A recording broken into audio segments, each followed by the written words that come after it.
Kali ini saya lagi pegang buku keren nih. Ini merupakan buku Ekosistem Inovasi Digital karya dari salah satu dosen di Ars University. Dan buku ini juga bisa menjadi salah satu referensi dari mata kuliah khas yang ada di Ars University. Mungkin kalian penasaran kali ya, siapa sih yang menciptakan buku karya yang keren ini? Dan siapa aja orang yang ada di baliknya.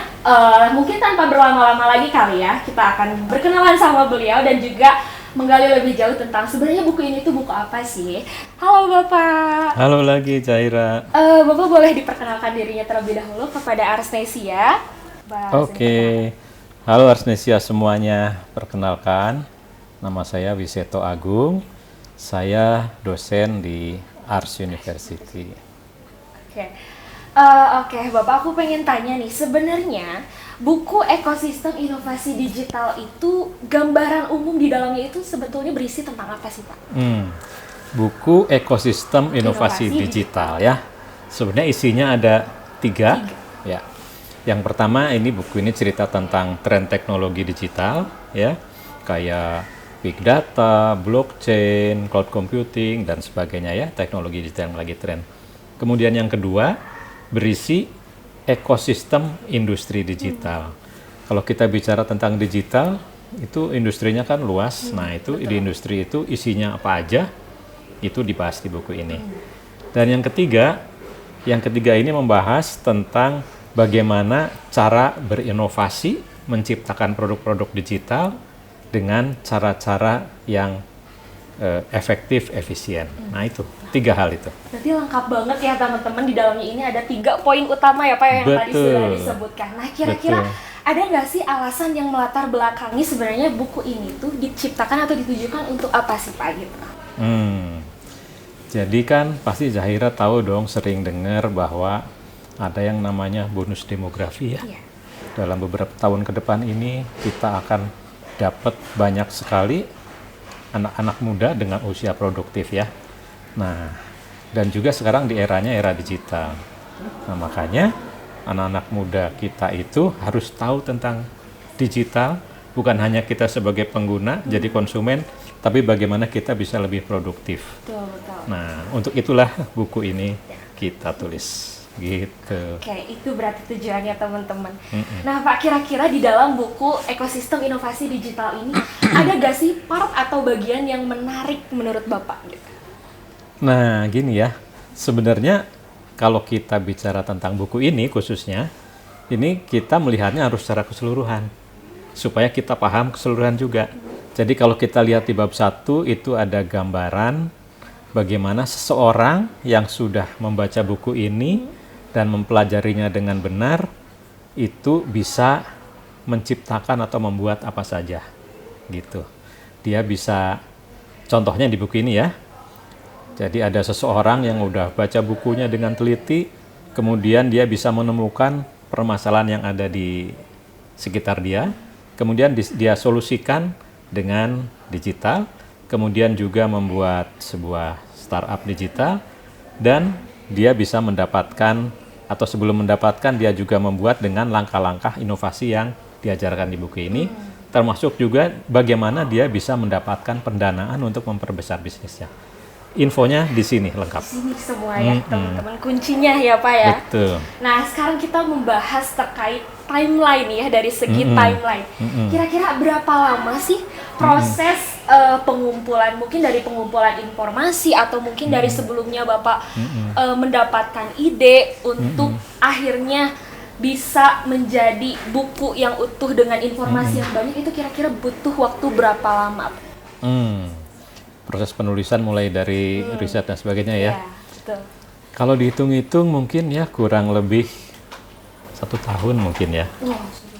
Tapi sebetulnya itu bukan hanya dari riset setahun itu, tapi buku ini juga ditulis berdasarkan pengalaman saya sebelum saya jadi dosen di sini.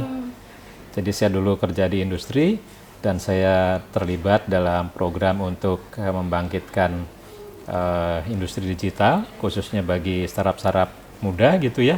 Nah itu pengalaman itu yang saya tuangkan juga di buku ini. Oke. Gitu. Terus Aku pengen tanya nih Pak, pasti kan ada kesulitan atau ada tantangannya ya. Kira-kira ada nggak sih tantangan yang Bapak hadapi atau mungkin ada pengalaman berkesan atau tantangan yang mungkin kurang mengenakan atau yang menjadi tantangan terbesar gitu ketika proses penyusunan buku ini? Banyak. Banyak banget ya. Apa aja tuh Pak? Boleh disebutkan? Ya pada intinya sih karena sebagai dosen juga kesibukannya macam-macam gitu kan. Betul. Makanya kadang-kadang harus meluangkan waktu khusus buat nulis buku ini.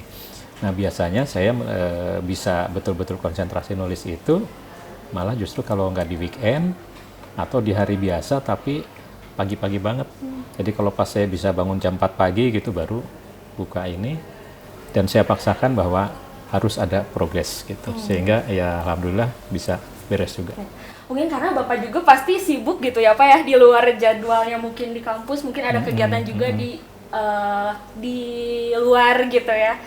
Nah terus kira-kira keterlibatan Bapak selain selama proses penyusunan buku ekosistem inovasi digital ini, mungkin selama proses penerbitan atau mungkin proses-proses pencetakan yang begitunya, Bapak ada terlibat gak di dalam semua proses itu ketika menjalaninya? Ya pasti terlibat kan. Nah makanya supaya buku ini selesai juga, saya nggak kerja sendiri sebetulnya. Jadi saya dibantu penulis juga yang menulis buku ini sebagai penulis kedua, dosen ars juga, yaitu Bu Iris ya. Jadi kami menulis ini berdua. Lalu untuk penerbitannya ya memang kita melalui penerbit ya. Penerbit yang sudah punya jaringan yang cukup luas sehingga nanti buku ini bisa diterbitkan juga disebarkan gitu melalui jaringannya dia. Jadi yang baca bukan hanya dari kampus ars tapi juga dari yang lainnya. Terus aku pengen tanya nih Pak, kira-kira selama Bapak proses penulisan ini gitu ya, ada gak sih mungkin teman-teman di rumah di luar sana juga ya atau teman-teman Asnesia yang nonton hari ini mungkin ada yang penasaran kira-kira hal apa aja sih yang harus diperhatiin ketika kita menulis buku gitu, atau ada nggak sih Pak poin-poin penting yang mungkin mereka yang belum pernah menulis dan ingin menulis gitu? Gitu ya. Jadi gini, kalau kita ingin nulis buku biasanya karena ada ide kan. Jadi kalau kita punya ide itu wajib ditulis ya. Langsung dituangkan gitu ya Pak ya idenya. Ditulis paling nggak idenya, poin-poinnya ditulis entah di catatan kecil atau di HP atau di mana ya. Jadi kita nggak lupa, karena biasanya kan kita begitu dapat ide, kalau nggak tulis biasanya suka hilang. Iya benar, ya kan? Karena aku juga kadang kayak gitu Pak. Nah itu, yang penting tulis aja dulu, tapi setelah itu, kalau udah ada waktu kita review lagi, dan harus kita eksekusi nih, ide-ide ini harus didetilin. Nah gitu. Oke. Terus ada nggak harapan atau pengetahuan khusus yang ingin Bapak sampaikan gitu ya kepada pembaca yang ada di dalam buku ini? Ya sebetulnya itu sih, saya kepingin bahwa generasi muda Indonesia ini dalam gempuran digital gitu ya, mereka bukan hanya sebagai konsumen, sebagai pengguna, tapi betul-betul bisa menjadi produktif, bahkan bisa menciptakan sesuatu yang bermanfaat buat lingkungannya. Ya, gitu. Semoga teman-teman yang ada di rumah yang udah baca buku ini tuh menghasilkan gitu ya Pak ya, dan dapat ilmunya banyak dari buku ini teman-teman. Dapat ilmu banyak juga, bisa dapat menghasilkan bisnis juga dengan mempraktekkan buku ini. Nah terus Bapak, aku pengen tanya kira-kira setelah Bapak menciptakan karya buku ekosistem inovasi digital yang keren ini, kira-kira buat kedepannya Bapak ada nggak sih plan untuk menciptakan mungkin buku ini tapi versi part 2 atau buku-buku lainnya gitu dari topik-topik yang lain? Jadi gini Zahira, buku ini kan ada unsur teknologinya ya, dan kita tahu bahwa teknologi ini kan berkembang terus ya. Betul. Nah apa yang kita tulis sekarang mungkin berapa bulan lagi udah ada perkembangannya. Beda ya Pak ya, atau ada perubahan. Betul. Makanya rencananya nih buku ini terus akan saya update sehingga nanti untuk cetakan berikutnya itu informasinya bisa menjadi informasi yang terkini juga. Betul. Jadi mengikuti perkembangan zaman dan teknologi juga ya Pak ya. Betul. Nah terus terakhir nih, mungkin teman-teman di rumah penasaran kayak, kira-kira dapetin bukunya tuh di mana sih Pak gitu. Terus kayak kalau misalkan mau beli bukunya itu di mana? Bapak boleh kasih tahu nggak buat teman-teman yang ada di rumah yang mau beli itu di mana? Buku ini bisa diperoleh langsung di toko Ars ya, Souvenars di sini. Ada di Souvenars. Souvenars. atau bisa juga di marketplace banyak. Tapi yang Souvenirs ini jualnya di Shopee ya. Jadi bisa masuk Shopee, searching aja Online shop ekosistem gitu ya, Pak ya? Ekosistem inovasi digital ada di situ. Dan jangan lupa nih, kalau kita sebagai penulis ya, itu dari penerbit itu dikasih sebenarnya diskon buat penulis. Nah, dalam hal ini diskon ini saya balikin lagi buat mahasiswa. Jadi makanya kalau Arsnesia belinya di toko Souvenirs ini langsung, Ada diskonnya? diskonnya gede banget. Gitu. Lumayan tuh Arsnesia. Dibanding kalau beli online, apalagi Yang belinya store yang lain apalagi yang gitu lain ya? gitu. Iya, Iya. betul. Gitu.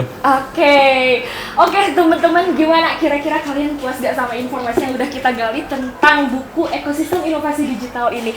Bapak, sebelumnya aku pengen mengucapkan terima kasih banyak atas Sama-sama, waktunya Khaira. Bapak. Mungkin Iya. kita bisa ketemu lagi kalau Bapak udah meluncurkan karya yang kedua kali ya Pak ya. Bapak terima kasih Terima banyak kasih, atas waktunya. iya. Mungkin segitu aja ya Arsnesia.